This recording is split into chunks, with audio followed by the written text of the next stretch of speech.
മത ന്യൂനപക്ഷ ക്രിസ്ത്യൻ സഭകളോടാണ് എനിക്ക് പറയുവാനുള്ളത്. വടക്കേ ഇന്ത്യയിൽ ജഗത്പൂർ എന്ന സ്ഥലത്ത് ഒരു പുരോഹിതനെ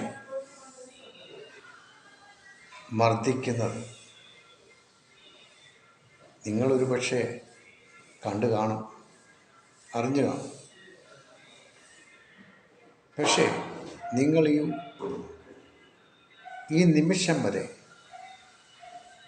ഒന്ന് പ്രതികരിക്കാനുള്ള ശേഷി നിങ്ങൾക്ക് നഷ്ടപ്പെട്ടിരിക്കുന്നു. നിങ്ങൾക്ക് പ്രതികരണശേഷിയില്ല. നിങ്ങൾ ഇന്നും ഭരണകൂടത്തിൻ്റെ വാലാട്ടികളും അടിമകളുമായി മാറിയിരിക്കുന്നു. പ്രതികരണശേഷിയില്ലാത്ത മരവാഴകളായി നിങ്ങൾ സ്വയം മാറിയിരിക്കുകയാണ്. ഒരു വാക്കുകൊണ്ടുപോലും ഒരു പ്രതിഷേധം നിങ്ങൾക്ക് അറിയിക്കുവാൻ നിങ്ങൾക്ക് കഴിയുന്നില്ല.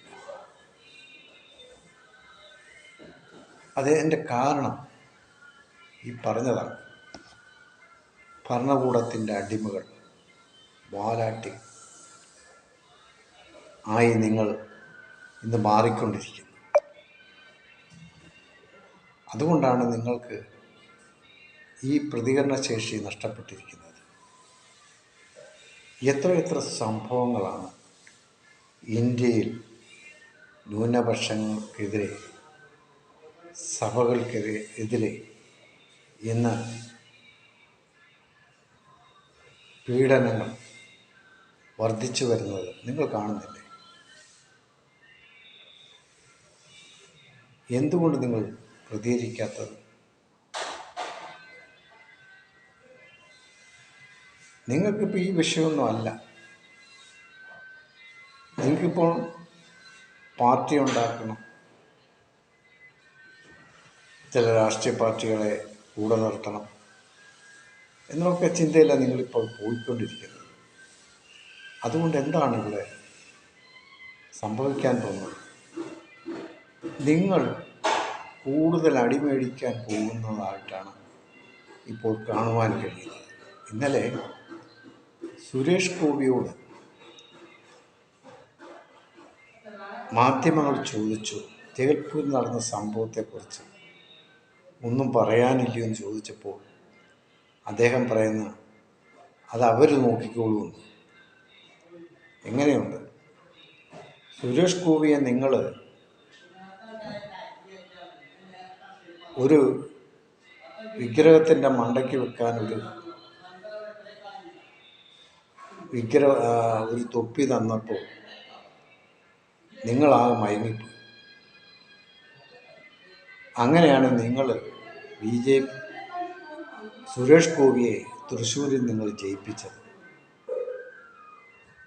അതിൽ നിങ്ങളാണ് മുഖ്യ പങ്ക് വഹിച്ചത്. അപ്പോൾ നിങ്ങൾക്ക് അടിമേടിക്കുന്നതിനകത്ത് കൊള്ളുന്നതിൽ ഒരു കുഴപ്പവുമില്ല, വാങ്ങിക്കോളൂ. നിങ്ങൾ ജയിപ്പിച്ചു വിട്ട MP സുരേഷ് ഗോപി പറഞ്ഞത് അത് അവർ നോക്കിക്കോളൂ, എനിക്കതിനകത്തൊന്നും പറയാനില്ല എന്ന് അദ്ദേഹത്തിൻ്റെ മറുപടി. മരവാഴകൾ ഇന്ന് ക്രിസ്ത്യൻ സഭകളുടെയൊക്കെ മേളിൽ അധ്യക്ഷന്മാരായിട്ടൊക്കെ ഇരിക്കുന്നുണ്ടല്ലോ. പ്രതികരണശേഷിയില്ലാത്ത മരമണ്ടന്മാർ സഭയെ നയിക്കുകയാണ്, ഒരു വിശ്വാസ സമൂഹത്തെ പ്രതിനിധീകരിക്കുകയാണ്. നിങ്ങൾക്ക് എന്നാണ് ബുദ്ധി ഉണ്ടാകുന്നത്? എന്നാണ് നിങ്ങൾ പഠിക്കുന്നത്?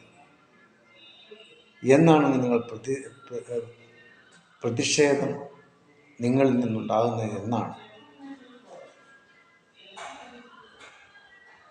ഒന്നും നടക്കത്തില്ല.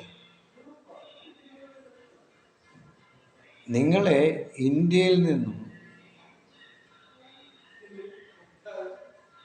തുടച്ചു നീക്കും, സംശയമൊന്നുമില്ല. ഇന്നല്ലെങ്കിൽ നാളെ. നിങ്ങൾ വിചാരിക്കുന്ന നിങ്ങൾക്ക് ഒരു തണല അവരെന്ന് വിചാരിച്ച് നിങ്ങൾ ഇരിക്കുകയാണ്. നാളെ നിങ്ങൾക്കെതിരെ അവർ തിരിയും. സംശയമൊന്നുമില്ല. അതിൻ്റെ തുടക്കമാണ് വടക്കേ ഇന്ത്യയിൽ നടന്നുകൊണ്ടിരിക്കുന്നത്. മനസ്സിലാക്കൂ. ഈ സമൂഹം മനസ്സിലാക്കാൻ പോകുന്നത് അത് വലിയ താമസമില്ലാതെ അതുണ്ടാകും. കാര്യം ഒരു പ്രതിഷേധിക്കാൻ പോലും നിങ്ങൾക്ക് കേൾപ്പില്ലാതായിരിക്കുക.